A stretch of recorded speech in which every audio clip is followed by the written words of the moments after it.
I knew it, I had to go. I thought that I forgot. Move a little faster. So give me a sign, baby. Alors bonjour à toutes et à tous, bienvenue dans cet épisode un peu spécial du Podcastologue. C'est un épisode que je fais en entrevue avec Julien Moss, le directeur de Edisound, Edisound qui est le partenaire du Podcastologue. Donc on va parler de ce partenariat, mais aussi on va parler des services offerts par Edisound. Bonjour Julien. Bonjour Stéphane. Alors avant qu'on débute, je vous annonce tout de suite que on va faire une offre spéciale qui est dédiée à cet épisode, qui est une offre toute particulière pour le public francophone québécois que Julien va nous offrir. Donc on reparlera de ça en fin d'émission. Alors restez jusqu'à la fin parce que ça va être à ce moment-là que vous entendrez parler de cette offre. Voilà. Alors on débute maintenant notre épisode. Alors Julien, on se connaît, tu es le partenaire du Podcastologue. Qu'est-ce que ça veut dire le partenaire du Podcastologue? Ça veut dire que via ta compagnie Edisound, tu soutiens la visibilité du Podcastologue en le faisant écouter, en le plaçant sur des sites web qui permettent de le faire découvrir. Et on va justement parler de ça ensemble. On va justement parler de la façon dont fonctionne Edisound. Moi, je dois dire que les écoutes dont on bénéficie grâce à Edisound sont quand même assez exceptionnelles. La visibilité du podcast est essentiellement due à ce partenariat. Alors, j'en suis très heureux et je suis très heureux de mettre en avant Edisound parce que je pense que c'est vraiment une solution vertueuse qui permet de bien faire avancer l'écoute des podcasts. Et de mon expérience de producteur, aujourd'hui, je crois que c'est indispensable de tenir compte de ce volet visibilité, découvrabilité quand on crée un podcast, parce que sinon, ça ne sert à rien. Alors, Julien, parle-nous un petit peu de toi très rapidement. D'abord, d'où tu viens, de quelle est ton expertise et d'où vient l'idée de Edisound. Moi, ça fait une vingtaine d'années que je suis dans la publicité digitale essentiellement. J'ai travaillé pour des grandes plateformes internationales comme Yahoo et ensuite j'ai participé à la démocratisation du format de native advertising en Europe en ayant construit les pays d'une des principales plateformes qui s'appelait Ligatus. J'ai monté une dizaine de pays pour cette plateforme et participé à la transformation programmatique de la solution. Et après avoir revendu la société qui faisait à peu près pas tout à fait, mais presque 100 millions d'euros de chiffre d'affaires et 200 personnes à Outbrain, m'est venue l'idée de travailler sur le format du podcast. En fait, la problématique que j'avais découvert en discutant avec les médias d'un côté et les annonceurs de l'autre, c'était que tout le monde se mettait ça fait plusieurs dizaines d'années que tout le monde fait du contenu écrit, depuis 10-15 ans maintenant du contenu vidéo, et le format audio prend une place de plus en plus importante dans la stratégie de développement de contenu des marques, que ce soit médias ou annonceurs. Et pour ça, il y a des studios spécialistes comme le tien ou d'autres avec un écosystème assez riche. Mais quand vient le moment de se poser la question de comment est-ce qu'on fait pour être vu, découvert, là, il y avait une problématique assez marquante. Pour autant, un trend de consommation du média podcast, du format podcast de plus en plus important, avec une forte accélération évidemment pendant la pandémie. Et donc c'est ça finalement qui m'a donné l'envie et l'idée de créer Edisound pour répondre aux enjeux de découvrabilité des podcasts et de leur monétisation pour la partie des médias. Donc voilà un petit peu d'où vient l'idée d'Edisound, et on a apporté avec mon associé ici toute notre expertise dans le marketing digital et notamment dans le performance marketing avec un modèle à la performance à l'écoute garantie. Ce que tu appelles la performance à l'écoute garantie, on rentrera un peu plus dans le détail, mais juste ça, précise-nous ce concept-là. C'est très simple. En gros, quand on produit un podcast, on garantit à nos annonceurs la capacité d'avoir un réel impact, une visibilité et donc des écoutes en distribuant le podcast de nos clients sur notre réseau de sites partenaires. Et en ayant cette visibilité, ils vont générer des clics et donc des écoutes qui vont leur permettre finalement d'avoir un ROI à leur production. Un ROI, c'est leur... C'est un retour sur investissement. C'est quand je mets 10 000 euros, 50 000 euros, 100 000 euros en production. Il y a un ratio dans le brand content qui date pas du podcast, mais qui dit que quand je mets 1 en prod, je dois mettre 2, l'équivalent de 2 fois plus d'investissement en médiatisation pour obtenir des vues sur une vidéo ou des écoutes maintenant sur de l'audio. Et si j'ai un podcast qui est très chouette en termes de contenu, mais qui n'a pas d'écoute, le ROI est catastrophique rapporté au nombre d'écoutes. Et donc nous, on aide les marques à obtenir un bon retour d'investissement en garantissant des écoutes à leur production. Et puis Julien, on va pas se cacher que ça, c'est un véritable enjeu, la découvrabilité, la visibilité d'un podcast. Moi, quand je produis du podcast, c'est une inquiétude de plus en plus importante que j'ai en tant que producteur, que oui, de faire un bon produit, mais surtout qu'il soit découvert, parce que je trouve que c'est important aujourd'hui pour mes clients que ce contenu dans lequel on investit beaucoup d'argent et la portée pour laquelle il a été créé. C'est-à-dire que l'utilité d'un podcast de marque, et quand on parle de podcast de marque, puis c'est valable aussi pour les podcasts créatifs, c'est d'être écouté. Leur objectif, c'est d'être écouté. Et ça, je crois que c'est vraiment un enjeu aujourd'hui auquel répond EdiSound. Totalement. C'est notre savoir-faire. C'est cette capacité à générer des écoutes et à garantir des écoutes. C'est un peu comme quand on crée un site internet. Il y a 2 façons de le faire découvrir dans le principal moteur de recherche au monde.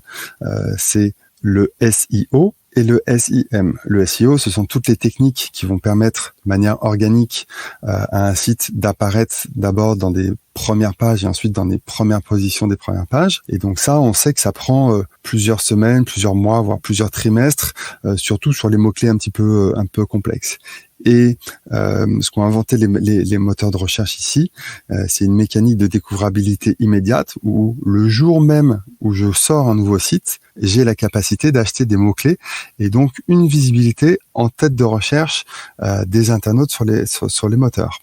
Et donc, c'est pas pour rien que les Américains nous appellent The SEM Podcast Solution, c'est-à-dire une solution comme en Search Business où en exposant de manière très puissante sur notre réseau de sites partenaires le podcast de la marque, on va lui donner de la visibilité et un impact et de l'engagement auprès des audiences. C'est sensiblement la même mécanique. Mais en fait, pour être très clair, puis c'est drôle parce que ça ressemble à quelque chose que moi j'enseigne dans les formations, c'est la différence entre la découvrabilité et la visibilité.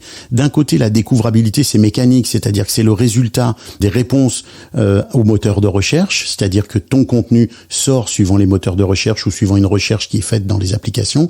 Vous, ce que vous offrez, c'est de la visibilité aussi, c'est-à-dire que en mettant en relation le contenu et les auditeurs potentiels, vous augmentez de façon exponentielle la possibilité justement et l'accès à ces contenus-là. C'est ça qui est une vraie différence, non? Exactement. C'est une différence fondamentale.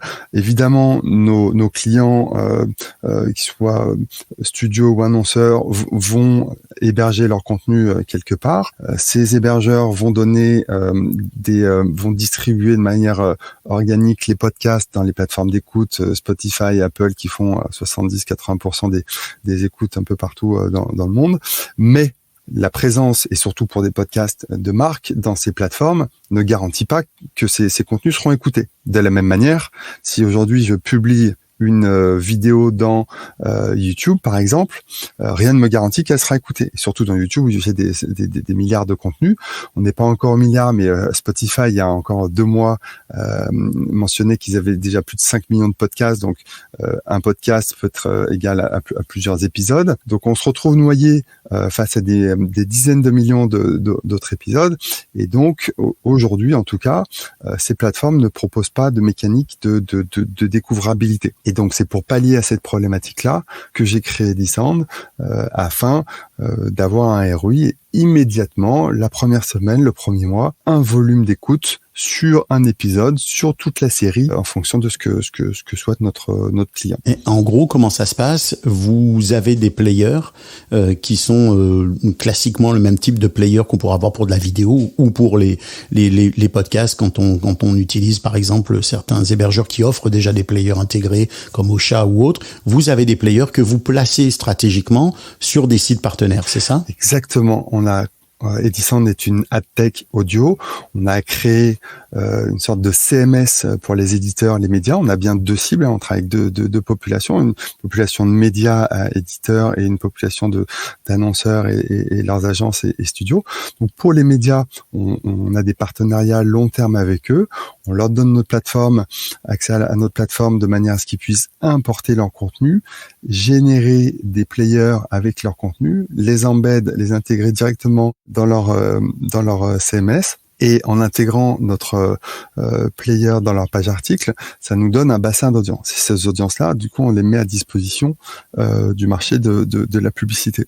Et donc derrière, on a une plateforme côté annonceur où mes clients viennent importer depuis n'importe quelle plateforme d'hébergement en un clic le flux RSS, l'ensemble des épisodes qu'ils souhaitent médiatiser, créer des flyers de campagne aussi simplement qu'ils le font sur Facebook, Xandr ou n'importe quelle grande plateforme publicitaire, avec des dates, un budget, un coût et l'écoute, et un coût et l'écoute va être compris entre 20 cents et 2 euros et va varier en fonction du cadre de diffusion que l'on souhaite avoir et de la complétion cible que l'on souhaite atteindre, en sachant que ici on parle essentiellement de streaming et non pas de download. Donc c'est comme ça se passe. Notre distribution repose sur un réseau de partenaires puissants. On a construit un leadership très important sur beaucoup de thématiques, soit la food, la santé, le B2B, l'automobile, le sport, etc. On a une centaine de sites aujourd'hui en France principalement. La tech aussi, vous avez plusieurs sites de tech. Tout à fait. Je les mentionne pas tous, mais il y a à peu près aucun contexte qui nous échappe jusqu'à aujourd'hui. On a des sites de news, de la tech, du B2B, tous les contenus autour de la femme, beauté, santé, etc.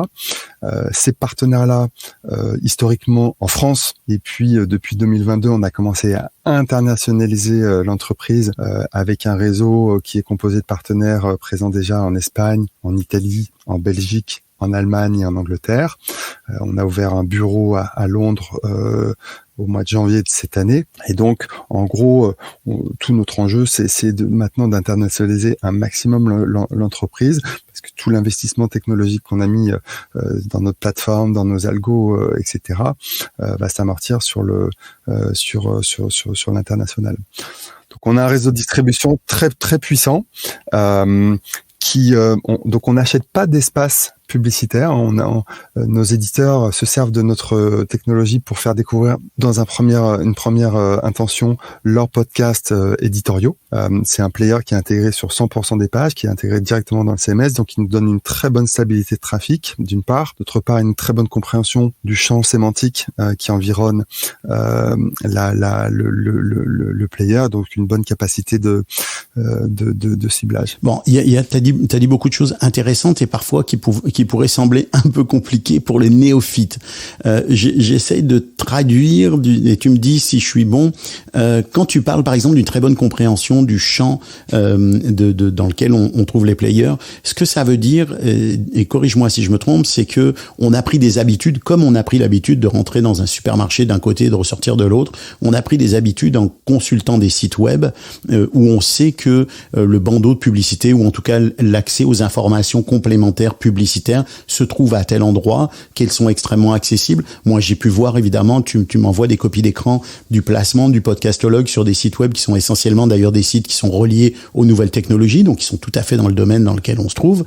Et on peut voir que, par exemple, quand on lit un article sur tel site web des nouvelles techno, le player se trouve un petit peu à droite dans une partie d'un bandeau qui est le quart de droite, qui fait qu'on peut difficilement le louper, et en même temps, on sait qu'il se trouve là comme intuitivement. Est-ce que c'est ça aussi? Est-ce que c'est ça que ça veut dire que mécaniquement, c'est déjà bien intégré par le lecteur, le fait que va y avoir peut-être la publicité ou un player, et donc ils accèdent facilement à ça? Tout à fait. Alors ici, il y a deux sujets. Donc le premier sujet, c'est effectivement d'avoir créé un rendez-vous dans la page pour le lecteur qui, au fur et à mesure de son scroll, sait que en ayant pour habitude de consulter un site, à tel endroit, il va y avoir un player audio. Donc de temps en temps, il va trouver des podcasts de mes clients. Et donc ça, c'est un rendez-vous dans la page. C'est une différence assez fondamentale du fait d'aller acheter de la publicité pour aller exposer un podcast où déjà là, on est soumis aux ad bloqueurs. C'est quand même 20-30% des audiences aujourd'hui dans le monde qui bloquent et qui sont aussi associés pour les utilisateurs à de la publicité. Nous, on est à cheval dans le monde du contenu et de la publicité. Premier sujet. Le deuxième sujet, c'est comment est-ce que je diffuse ma publicité auprès de qui, comment, pourquoi. Et aujourd'hui, il y a deux grandes façons de faire de la publicité. Soit, et là il y a un gros retour en force sur le context planning du fait de la disparition programmée déjà bien entamée de l'utilisation des cookies. Et donc là, si on n'est plus capable de cibler le cookie qui est disposé sur ton ordinateur ou sur le mien, en fait on va aller exposer la publicité dans des environnements contextuels. Donc j'ai un podcast qui s'appelle le Podcastologue. Je vais aller essentiellement exposer mon contenu sur des médias qui sont liés au marketing, aux nouvelles technologies, comme tu le disais. ZDNet, JDN, l'internaute. Exactement. Sur des sections par exemple spécifiques de l'internaute. Et ensuite, on va pouvoir faire de ce qu'on appelle de l'audience planning, où là on va aller cibler plutôt les sites qui représentent une population type homme 25-45 CSP+. Et là on utilise tous les outils à notre disposition issus des grandes instances de la profession. Ça c'est vachement intéressant, puis c'est quelque chose qu'on appréhende mal, que je pense que le public sent pas venir. C'est que oui, le fait que les cookies commencent à être vraiment en perte de vitesse. Là, puis tu disais qu'on va vers une fin programmée du cookie. Là, c'est vraiment ça qui arrive. En tout cas, c'est ce que c'est une tendance. C'est une tendance assez forte. C'est ce que prévoient de faire les grandes plateformes. Et donc il y a un retour en arrière sur le sujet du contexte. Mais c'est pas forcément un mal, pour les utilisateurs ni pour l'industrie. Donc ça fait déjà plusieurs années que l'industrie prépare ce mouvement pour apporter des solutions.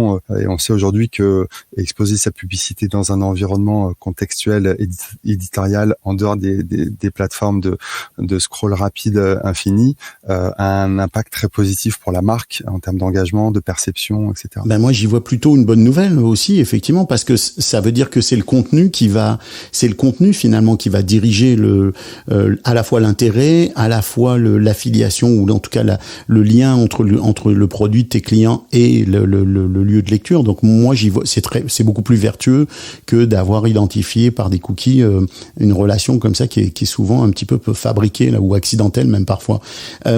Est-ce que c'est ça qui fait vraiment la différence entre Edisound? Est-ce que tu as des concurrents? Est-ce qu'il y a des concurrents à Edisound? Pas vraiment. Alors, il y a des acteurs du marché qui vont couvrir une partie de ce qu'on fait ou une autre. Mais aujourd'hui, au regard des discussions qu'on a, notamment côté supply avec les éditeurs, les partenaires médias, on a une solution des plus complètes sur justement notre CMS qui est complètement interopérable avec les plateformes d'hébergement, les plateformes d'écoute, qui permet de faire de l'import, de la génération de players pour les podcasts natifs. On a développé notre propre technologie de text-to-speech qui consiste à convertir des formats écrits en audio. On arrive avec une technologie de conversion automatique de vidéo to audio, et donc une stack programmatique qui est aussi très aboutie. Où on a alors je suis désolé, je suis obligé de rentrer dans des termes un peu techniques, mais pour mentionner le fait que aujourd'hui, on est connecté avec l'intégralité des grandes plateformes de sell-side SSP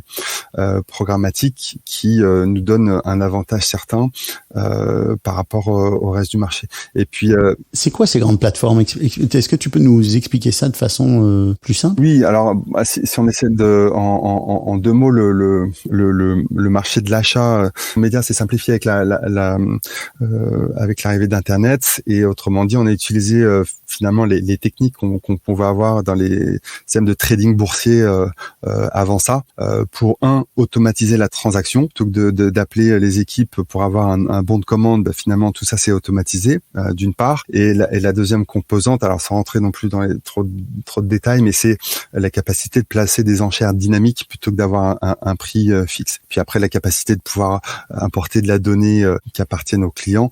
Donc c'est ça en fait. Et donc nous aujourd'hui, on a une partie de notre business de la monétisation qui provient du format pré-roll, qui est le format le plus mature, puisque c'est le 30 secondes de la radio qu'on a dématérialisé et qu'on va les diffuser quand l'internaute clique, puisqu'on est sur un modèle de click to play sur nos players, pour venir écouter le podcast de mon éditeur du Journal du Net, avant d'écouter l'interview, par exemple, il va avoir une pub de 30 secondes pour Samsung, Coca ou je ne sais qui. Voilà. Donc, en gros, toute cette partie-là est passée en programmatique, et on a développé notre plateforme également pour pouvoir jouer des podcasts, comme on l'a dit tout à l'heure, sur des formats à l'écoute, ou des podcasts, ou des pré-rolls depuis notre plateforme directement. Donc vous avez plusieurs cartes dans votre manche. Là, vous jouez d'un côté la visibilité des clients qui vous le demandent, et on parlera tout à l'heure des tarifs parce que c'est important. Donc vous jouez la visibilité en utilisant des plateformes cibles qui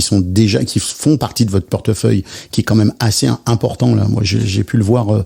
Vous avez un choix qui couvre quasiment tous les domaines d'un côté, puis de l'autre, vous faites aussi de l'insert publicitaire en programmatique au sein des podcasts de vos clients. Et là, on est dans les technologies dont tu viens de parler. C'est ça, je me trompe pas? C'est exactement ça. Donc on peut parler des prix si tu veux, puisque tu l'as mentionné. En gros, ce que je disais en préambule, c'est qu'on a des coûts par écoute. Donc on va commercialiser sur un modèle à la performance. C'est-à-dire que si le player affiche ton image du podcastologue, ton illustration, sans qu'il y ait de clic, donc d'engagement, ça te coûte rien. Donc d'une certaine manière, c'est de la visibilité que tu fabriques gratuitement. En revanche, si tu cliques, là, on a un marqueur à chaque seconde dans la piste audio du player d'Edison, et donc on est capable d'avoir une restitution des usages des internautes sur ta piste audio de manière très précise. Alors tu me diras, on aurait pu faire de la milliseconde, mais déjà à la seconde, c'est propre et c'est précis. C'est suffisant, il me semble. Quand tu vois les systèmes de calcul de l'écoute, IAB, déjà, lui, il est assez... c'est déjà suffisant, je trouve, la seconde. Alors, effectivement, il y a plusieurs sujets. Donc, je pense qu'il faut déjà distinguer l'approche de comment est-ce qu'on qualifie une écoute entre le streaming et le download. Et ensuite, effectivement, moi, quand je me suis intéressé à ce marché-là, je suis allé voir tout le monde de manière assez candide en disant salut, je démarre dans l'audio. Qu'est-ce que tu qualifies comme une écoute? Et j'avais à peu près autant de réponses que de fois où je posais la question. Et finalement, je me suis aperçu qu'il y avait un certain nombre de standards. Donc, t'as Apple qui considère que un clic ou un download égale une écoute. Donc, on en pense qu'on veut, mais c'est une réalité. Ensuite, tu as les plateformes des réseaux sociaux, Insta, TikTok, YouTube. Eux, ils disent qu'une vue d'une vidéo ou d'une écoute, c'est la même chose, c'est 3 secondes. Encore une fois, on en pense qu'on veut, mais c'est la réalité du marché. C'est là aujourd'hui où vont les dollars, concrètement dans le monde des investissements des annonceurs. Ensuite, tu as un format à 10 secondes. Tu as les radios qui, pour des raisons peut-être historiques de format pré-roll, qualifient une écoute à 30 secondes. Et puis, tu as les AB qui qualifient une écoute à 60 secondes. L'IAB, c'est l'International Advertising Bureau. Exactement. C'est l'institution qui régit le standard des formats internet depuis 25 ans et qui s'est penché sur l'audio. Et en fait, quand on dit 60 secondes chez IAB, il faut bien avoir en tête que ce sont 60 secondes de download, de téléchargement du format et pas de stream. C'est-à-dire qu'aujourd'hui, en 2023, avec les technologies dont on bénéficie, le Wi-Fi, Speed, la 5G, etc., en une fraction de seconde, tes 60 secondes de contenu sont téléchargés sur ton téléphone ou sur ton ordinateur. Donc aujourd'hui, on pense qu'on a la mesure la plus précise du marché de ce fait-là, en ayant 99,9% de nos contenus qui sont streamés. Et donc ça c'est important de faire la différence parce que le téléchargement n'est pas une écoute. Au moins on peut dire ça. On peut dire que quand on parle de téléchargement, on parle pas d'écoute parce que c'est pas parce que moi je suis abonné à un podcast qui se télécharge sur mon téléphone à chaque nouvel épisode que il est écouté. Premièrement, et l'avantage de la méthode Edison, c'est que c'est votre mesure d'écoute qui est donc extrêmement précise et donc donc ça permet pour vous de facturer vraiment au temps réel d'écoute et non pas du téléchargement qui serait peut-être pas écouté pour votre clientèle. C'est bien ça? C'est exactement ça, en sachant qu'on est extrêmement transparent. Donc toutes les écoutes qu'on génère nous pour nos clients qui proviennent de plateformes d'hébergement, parce que généralement notre client nous fournit un feed RSS qui provient de la plateforme A, B ou C. Toutes les écoutes qu'on va générer nous sur notre réseau de sites partenaires vont se répliquer dans l'onglet source de la plateforme d'hébergement. Donc pour notre client, c'est très confortable parce qu'il reste dans son cockpit principal où il a ses écoutes consolidées, Apple, Spotify, et puis viennent apparaître sur la période de médiatisation du coup les écoutes qui proviennent de nos sites partenaires. Et puis si tant est qu'il y en avait besoin, il y a un effet de transparence ici, bien entendu. Donc nous on a une plateforme qui est très aboutie, qui va très loin dans la restitution des usages. Tu as pu le constater par toi-même avec des filtres, etc., qui permettent d'avoir beaucoup de données. Et quand le podcast provient d'un hébergeur, il y a cette double visibilité finalement chez nous et dans la plateforme d'hébergement. Et j'insiste sur le fait que le client peut être une compagnie qui par exemple veut faire connaître son podcast de marque, mais ça peut être aussi un producteur qui veut faire l'intermédiaire avec une compagnie pour laquelle il a produit un podcast de marque, mais ça peut être aussi un créateur, une créatrice qui a son podcast et qui veut le faire découvrir. On parlera des tarifs, ça reste quand même, bien sûr que ça a un coût, mais ça reste abordable.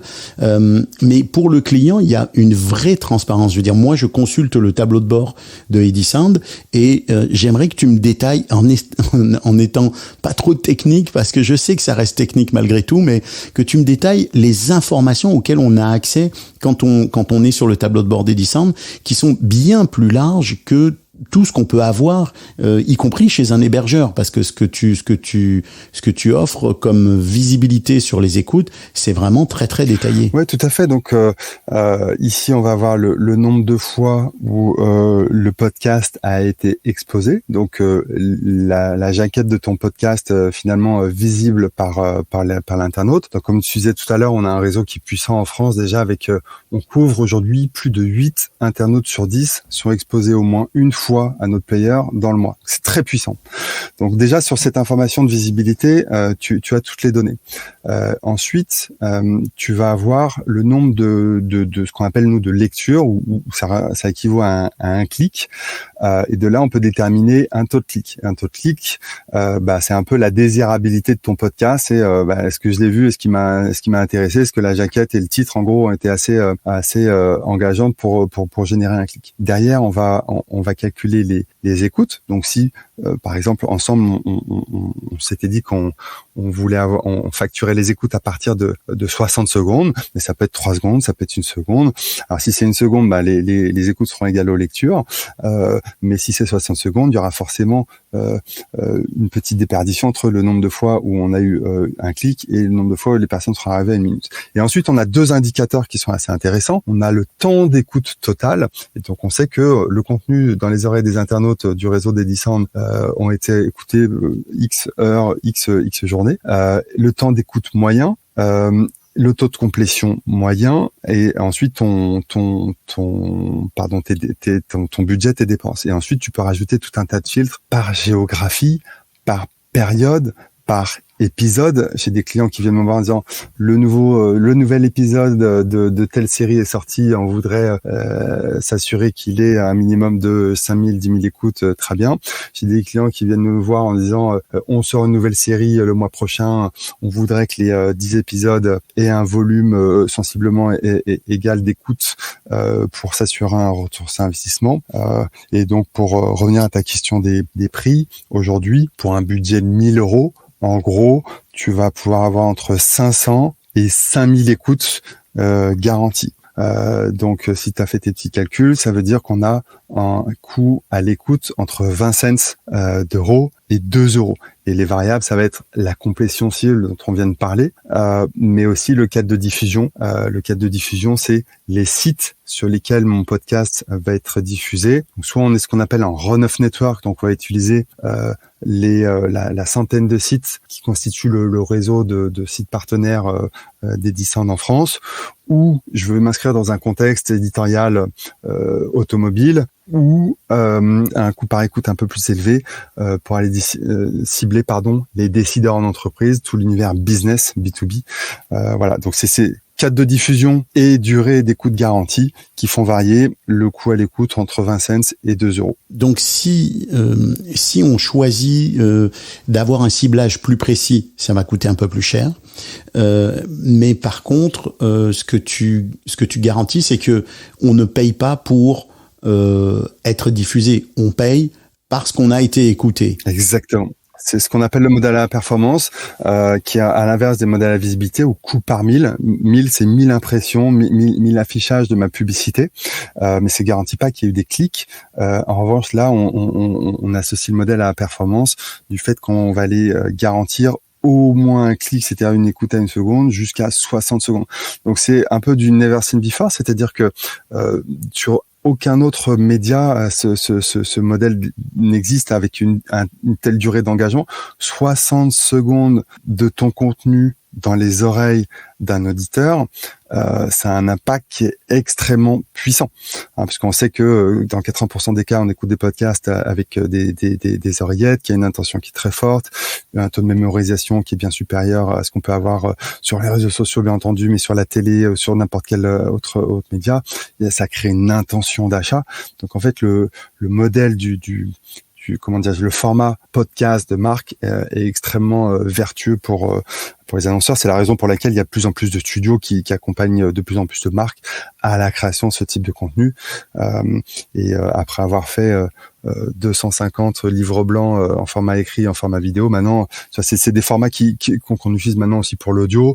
On peut raconter, c'est pas un professionnel comme toi que je vais le dire, mais on peut tous les formats finalement de la vidéo, ça s'applique à l'audio. On peut faire du narratif, on peut faire de la fiction, on peut faire du micro-trottoir, on peut faire de l'interview à 2, à 3, à 4.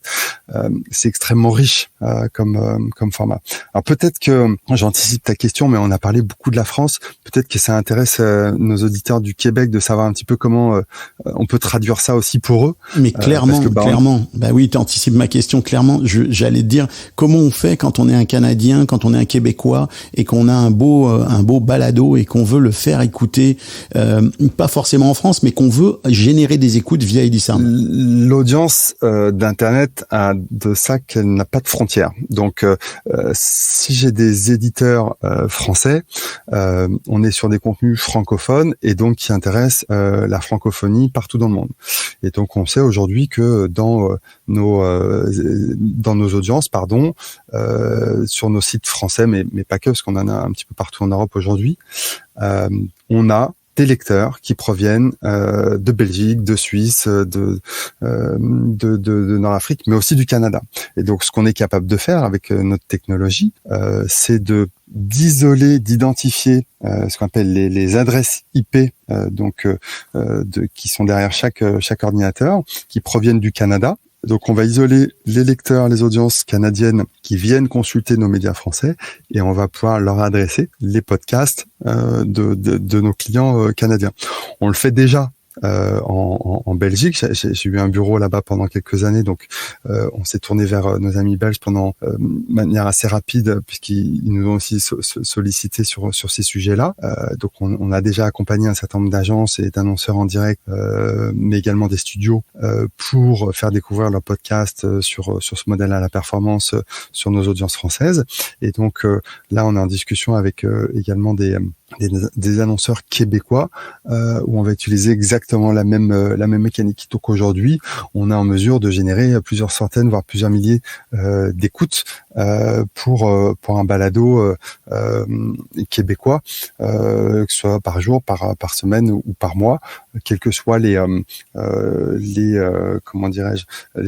typologies les univers, les contextes que l'on souhaite cibler. On a parlé tout à l'heure de les audiences B2B, féminin, automobile, jeunesse, etc. Donc, si tu as un balado québécois qui veut obtenir des écoutes, qui veut être écouté par de la population francophone canadienne à travers des sites web qui sont consultés depuis le Canada, mais qui sont des sites web français, toi, tu es capable d'identifier cette clientèle-là et donc de leur placer, quand ils vont aller consulter ces sites, la publicité, enfin le player de ton client québécois. Exactement. On va cibler la publicité uniquement auprès des audiences qui ont une IP canadienne, qui consultent le site depuis le Canada. Et donc, on va répondre à cette problématique de ciblage et d'amplification des podcasts.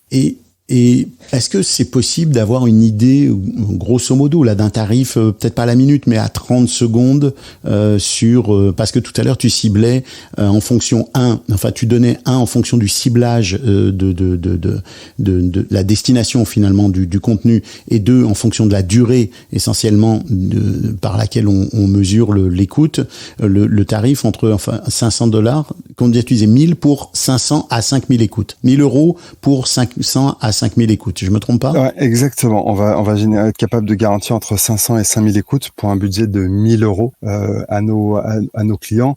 Donc ensuite, généralement, ce que font nos clients, c'est qu'ils nous contactent en disant, bah voilà, j'ai ce podcast ou j'ai cet épisode à médiatiser. Je voudrais lui assurer une bonne visibilité et un certain nombre d'écoutes. Voici mon budget. Quel est le volume d'écoute que vous pouvez générer pour nous? Et nous, on fait une proposition à tiroir où on dit, bah voilà, si une écoute à 1 seconde, on pourrait vous générer tel volume, une écoute à 60 secondes, tel volume, et au milieu tous les paliers. Ça permet à nos clients aussi de pouvoir choisir, parce que parfois ils vont utiliser des moyens connexes et ils veulent pouvoir aussi comparer des poires avec des poires. Donc s'ils ont toute leur stratégie basée sur une écoute à 1 seconde, ça peut être pertinent pour eux de choisir 1 seconde. Si c'est du 3 secondes, ils peuvent le faire chez nous. Donc c'est un paramètre, un critère que nos partenaires, les studios, les agences et les annonceurs apprécient énormément, c'est que ils ont ce choix de choisir finalement parmi l'intégralité des standards disponibles sur le marché. On ne leur impose pas un seul, ce qui peut être un peu un inconvénient à un moment donné. Ouais, en fait, c'est extrêmement souple. C'est-à-dire que j'arrive avec un budget ou j'arrive avec un objectif. Et l'autre volet du projet s'ajuste. C'est-à-dire, si j'arrive avec un objectif, moi j'aimerais bien avoir 2000 écoutes, tu vas me dire, voilà, si tu veux 2000 écoutes, on peut te les faire pour 30 secondes, peut te les faire pour 3 secondes, peut te les faire pour 1 minute, mais voilà où va évoluer le budget par rapport à ça. Donc c'est quand même intéressant. Est-ce que vous avez un montant minimum d'investissement en budget publicitaire? Parce que j'imagine que, vu le travail que ça représente quand même, vous avez un quota minimum, c'est-à-dire qu'un client ou une cliente qui arrive, qui a pas un gros budget, c'est quoi pour vous le montant de départ pour pouvoir investir? C'est 1000, c'est 500, c'est combien? Effectivement, ça demande un certain travail. Donc à partir de 1000 €, on peut commencer à élaborer une stratégie. C'est aussi de se dire que en dessous de ces montants-là, il y a pas forcément de retour d'expérience et que ça vaut pas forcément le coup. Donc à partir de 1000 €, on est capable de mettre nos équipes sur le sujet. On est en train de finaliser une solution pour permettre de faire de ce qu'on appelle de l'online sign-up, C'est donc ma capacité en tant qu'annonceur de mettre ma carte bleue tout seul et d'avoir un chemin dans la plateforme Edison qui me permet de créer ma campagne tout seul. Et donc là, il y aura pas de minimum. Évidemment, ça va servir à ça pour tous les petits et moyens, sans qu'il y ait du jugement de valeur, bien entendu, mais on n'a pas des équipes extensibles. Pour tous ces gens-là qui voudraient tester avec des budgets plus modestes, on va leur permettre très bientôt de le faire avec leur propre carte bleue. Et ça, très bientôt, c'est quoi très bientôt? Excuse-moi, je te pousse un peu, c'est quoi très bientôt? C'est très bientôt, ça va arriver courant d'été. Ok, donc cet été. Mais ça, c'est une solution vraiment formidable parce que c'est vraiment, bon, évidemment, la clientèle d'agence, la clientèle de marque marques, il y a un budget, puis je sais que c'est difficile de les convaincre de mettre un budget, mais c'est quand même une tendance qui se développe de plus en plus. Il y a une vraie compréhension de l'enjeu par rapport à la visibilité, qu'il y a plus d'ailleurs en France qu'ici, parce que moi je le vois ici encore au Québec ou au Canada. T'as vu dans les discussions, parce que t'es venu nous rencontrer, et puis c'était vraiment sympa de te voir au Festival de la radio numérique, mais tu l'as vu quand t'as parlé avec les gens ici, hein, on est quand même surpris du montant que les agences ou que les marques ou que tes clients investissent en visibilité des contenus. Ça nous surprend beaucoup encore. Ce qui est surprenant parce que on est quand même en Amérique du Nord, tu vois, le pays du business. C'est vrai, on est quand j'ai démarré, on était sur une appréhension budgétaire qui était production only, c'est-à-dire que tout le budget partait à la production et on n'avait pas forcément encore trop réfléchi à comment médiatiser. Et puis forcément, c'est ce genre de stratégie, ça tape assez vite le mur, c'est-à-dire qu'il y a pas de scale. Donc on espère toujours du bouche à oreille, que ça fonctionne. Alors évidemment, il faut faire tout le travail. Nous, on insiste vraiment pour que nos clients en complément fassent tout le travail de référencement organique, l'optimisation qu'on peut avoir dans les plateformes. Bien entendu, c'est nécessaire. Pourquoi pas créer des pages de podcast pour les réseaux sociaux, faire tous les moyens, encore une fois, organiques, c'est ultra nécessaire et fondamental. Mais on sait aussi que on arrive très vite à un plafond de verre. Et donc, ce ratio du 1:2 que j'évoquais tout à l'heure,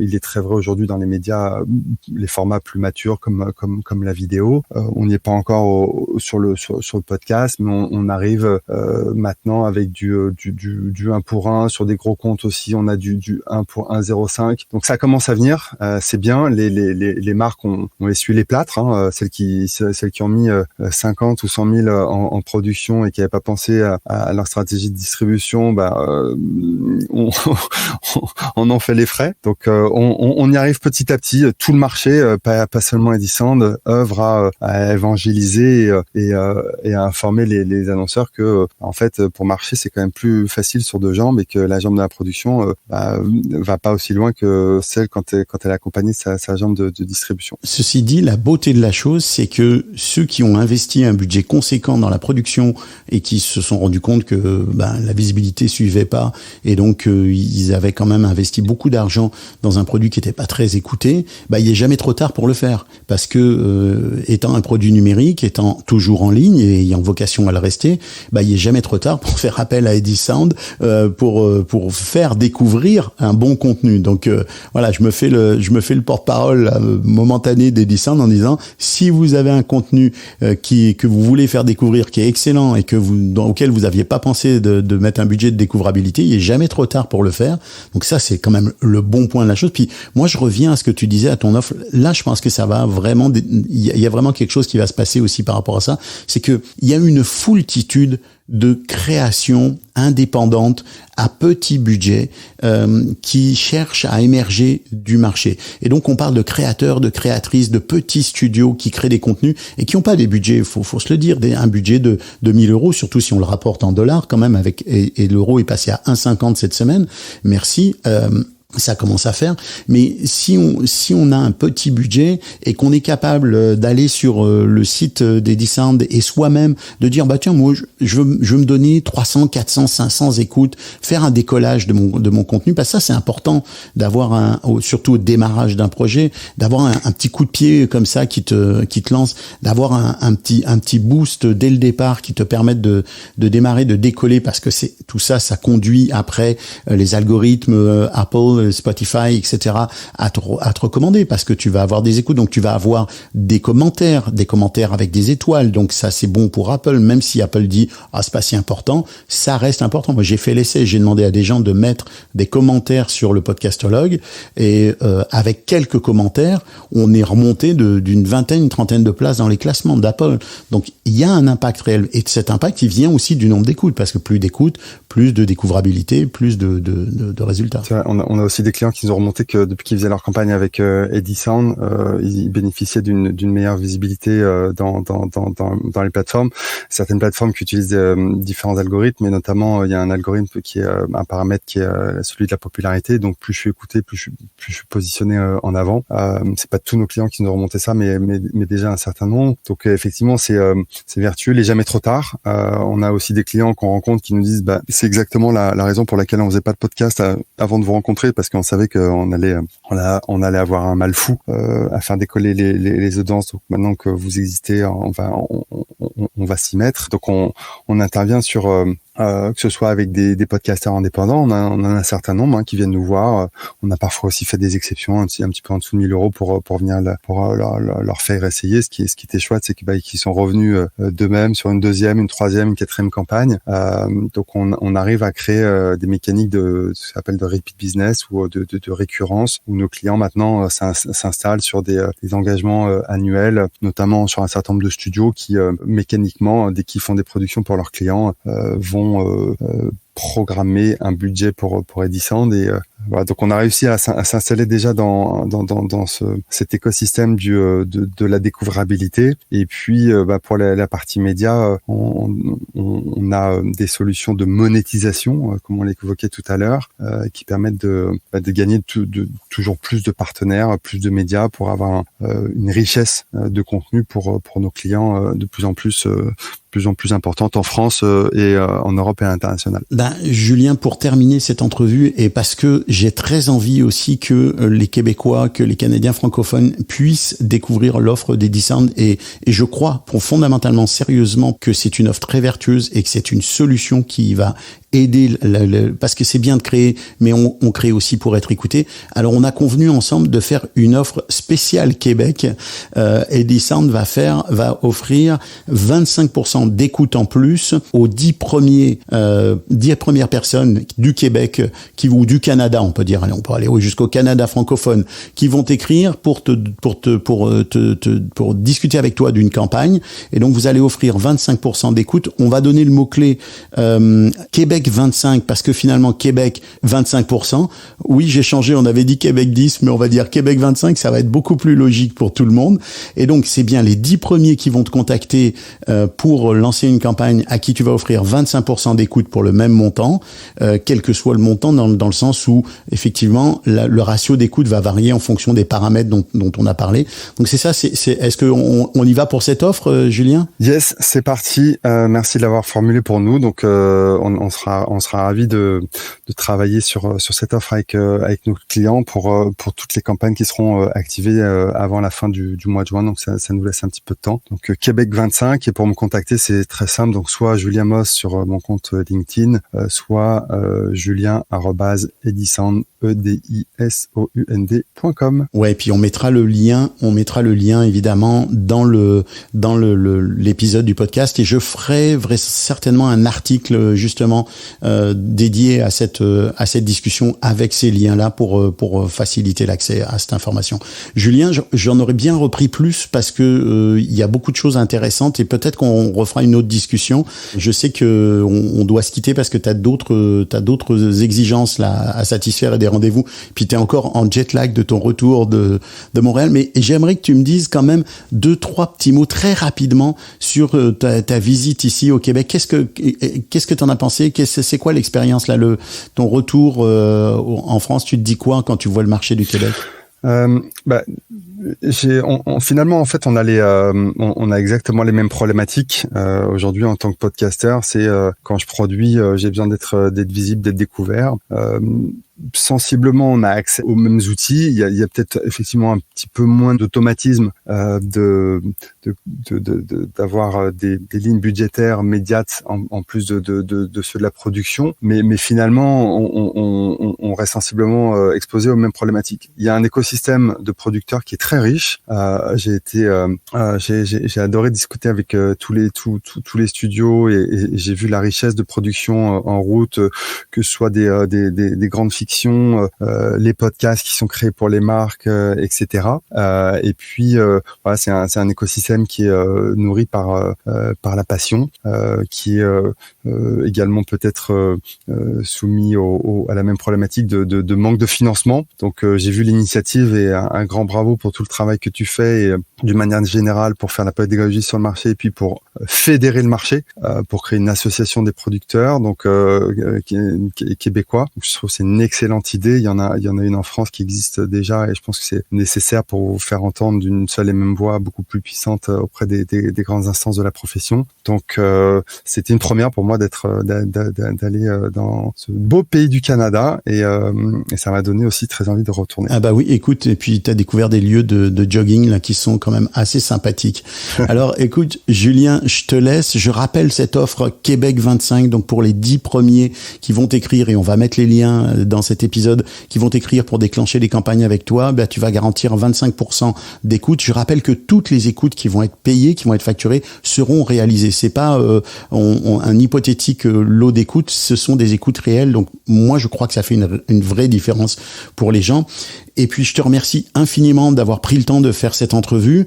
On va se dire bye. Je te souhaite plein de bonnes choses, puis de revenir nous voir ou de se retrouver à une prochaine occasion en France. Merci beaucoup Stéphane pour ton temps et puis avec plaisir pour une prochaine discussion en privé ou avec tes audiences qu'on sera ravis d'accueillir avec le mot-clé Québec 25. Voilà, très bon après-midi. Merci Stéphane. Merci Julien. Voilà qui met fin à cet épisode du Podcastologue. Alors, je le rappelle, et ça me fait plaisir de le rappeler pendant que tu es là, que le Podcastologue est un partenaire qui s'appelle Edisound, avec Julien Moss, qui a la gentillesse de nous aider dans notre découvrabilité, dans notre visibilité. Et puis, la musique du générique vient du catalogue musical de BAM Music. Je vous remercie. Je vous dis à très bientôt à tous et à toutes. Et n'oubliez pas que l'audio soit avec vous.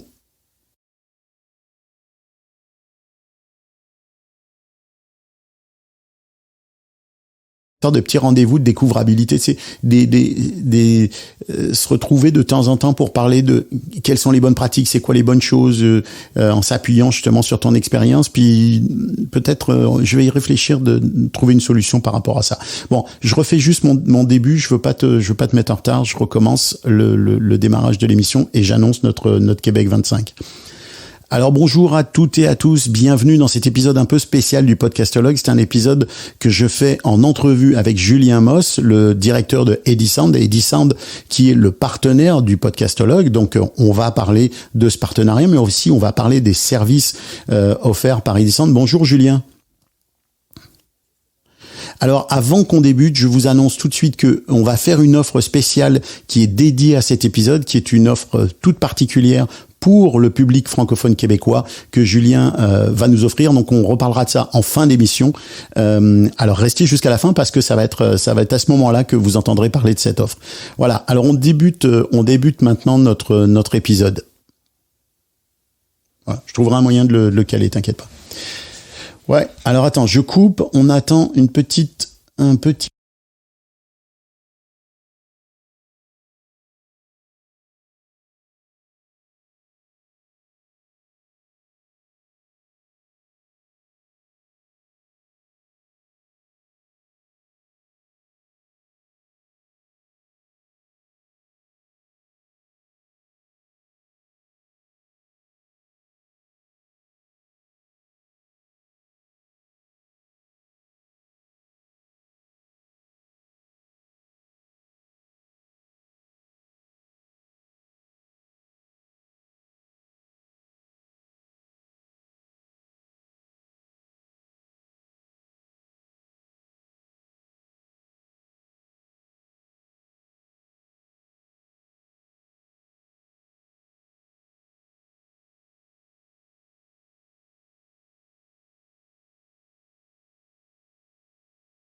I knew it, I had to go. I thought that I forgot. Move a little faster. So give me a sign, baby.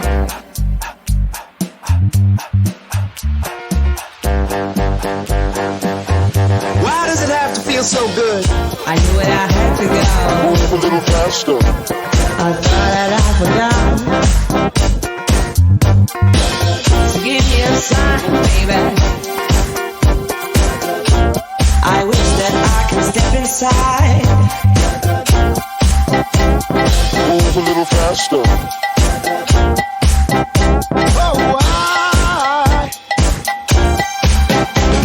Move a little faster. Move a little faster. I knew it, I had to go. Move a little faster. Step inside.